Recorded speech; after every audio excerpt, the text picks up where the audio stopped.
नमस्कार, मैं हूं रितिका शर्मा और आप देख रहे हैं मृदुभाषी की खास पेशकश नेशनल बुलेटिन, जिसमें हम आपको बताएंगे हमारे देश समाज से जुड़ी आज की वह तमाम बड़ी खबरें जो आपको जानना जरूरी है। तो चलिए शुरू करते हैं आज की बड़ी खबरों का रिवीजन। मुख्यमंत्री अशोक गहलोत ने आज विधानसभा में पुराना बजट भाषण पढ़ दिया। कुछ देर तक वह पुराना बजट पढ़ते रहे, तभी जलदाय मंत्री महेश जोशी ने आकर सीएम के कान में कुछ कहा और वो ठिठक गए। गहलोत का भाषण रुका तो विपक्ष ने हंगामा शुरू कर दिया। इतिहास में पहली बार ऐसा हुआ है जब किसी विधानसभा में पुराना बजट भाषण पढ़ा गया हो और इस पर जोरदार हंगामे के चलते सदन की कार्रवाई 2 बार रोकनी पड़ी। सीएम गहलोत भाषण के लिए जब तीसरी बार खड़े हुए तो माफी मांगी। उन्होंने कहा, जो कुछ हुआ उसके लिए सॉरी फील करता हूँ।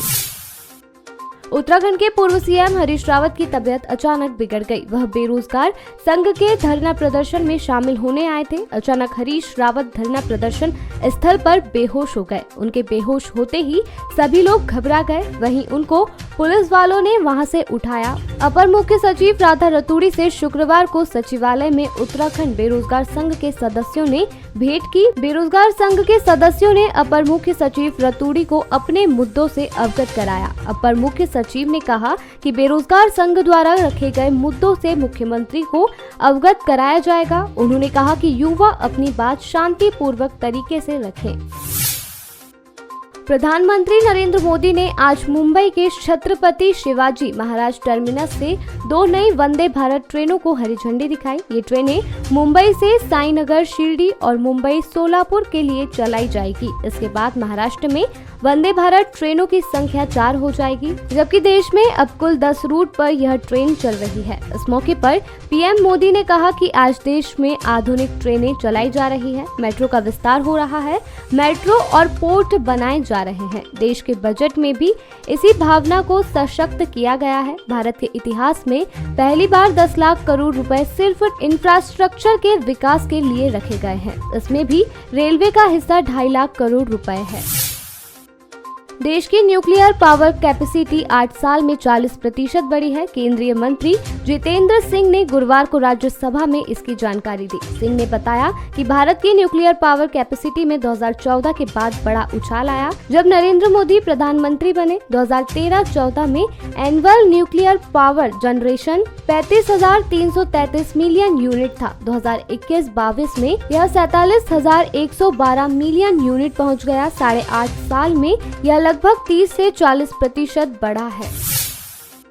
देश में पहली बार लिथियम का भंडार मिला है। इसकी कैपेसिटी 59 लाख टन है। मिथिलियम के साथ ही सोने के 5 ब्लॉक भी मिले हैं। लिथियम की यह पहली साइट है जिसकी पहचान जियोलॉजिकल सर्वे ऑफ इंडिया ने जम्मू कश्मीर के रियासी में की है। लिथियम एक ऐसा नॉन फेरस मेटल है जिसका उपयोग मोबाइल, लैपटॉप, इलेक्ट्रिक व्हीकल समेत अन्य चार्जेबल बैटरी बनाने में किया जाता है। यह एक रेयर अर्थ एलिमेंट है। भारत लिथियम के लिए अभी पूरी तरह दूसरे देशों पर निर्भर है। सुप्रीम कोर्ट ने शुक्रवार को बीबीसी की डॉक्यूमेंट्री के साथ साथ देश में बीबीसी पर पूरी तरह बैन लगाने वाली याचिका खारिज कर दी। याचिका हिंदू सेना प्रमुख विष्णु गुप्ता ने लगाई थी, जिस पर सुनवाई करते हुए जस्टिस संजीव खन्ना और जस्टिस MM सुंदरेश की बेंच ने कहा कि यह मांग पूरी तरह से गलत है। याचिका में कहा गया है कि India the Modi question documentary का बैकग्राउंड देखा जाना चाहिए कि यह कब बनी। आज आपके पास मौका है जब एक भारतवंशी ब्रिटेन का प्रधानमंत्री है और भारत एक आर्थिक शक्ति बनकर उभर रहा है। ISRO ने अपना सबसे छोटा रॉकेट SSLV-02 लॉन्च कर दिया है। स्मॉल सैटेलाइट लॉन्चिंग व्हीकल की लॉन्चिंग शुक्रवार को सुबह 9:18 श्रीहरिकोटा के सतीश धवन लॉन्चिंग सेंटर से हुई। SSLV-02 3 सैटेलाइट्स लॉन्च करने में कामयाब रहा। ये SSLV को लॉन्च करने की दूसरी कोशिश थी। इसके पहले 9 अगस्त 2022 को पहली कोशिश नाकाम रही थी। टीम इंडिया के तेज गेंदबाज जसप्रीत बुमराह ऑस्ट्रेलिया के खिलाफ चल रही 4 टेस्ट मैचों की सीरीज से बाहर हो गए हैं। कुछ मीडिया रिपोर्ट्स में दावा किया गया है कि जसप्रीत कंगारुओं के खिलाफ पूरी टेस्ट सीरीज से बाहर हो गए हैं। हालांकि इस पर BCCI की ओर से कोई अधिकृत बयान नहीं आया है। हाल ही में बुमराह के शुरुआती 2 टेस्ट से बाहर होने की खबरें आई थी।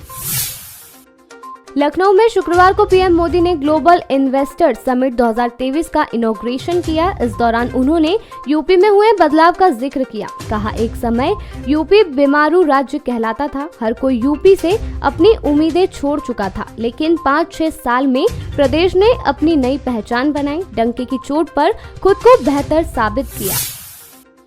दुनिया की पहली दलित एक्ट्रेस पीके रोजी, जिसे आज 120वीं बर्थ एनिवर्सरी पर गूगल ने डूडल बनाकर ट्रिब्यूट दिया है। ये नाम कई लोगों ने पहली बार सुना होगा, लेकिन ये मलयाली सिनेमा की पहली हीरोइन थी। इनके लिए हीरोइन बनना अपनी जिंदगी को जीते जी नर्क बनाना साबित हुआ। पहली फिल्म के पहले ही शो के बाद लोग उसकी जान लेने पर आमादा हो गए, थिएटर जला दिए गए। उसे अपनी बाकी जिंदगी गुमनामी में गुजारनी पड़ी, इतनी गुमनामी में कि आज गूगल पर भी उसकी सिर्फ एक धुंधली सी तस्वीर है। अभी के लिए इतना ही। कल फिर हाजिर होंगे दिन भर की हुई बड़ी खबरों के साथ। तब तक के लिए मृदुभाषी को सब्सक्राइब करना ना भूलें।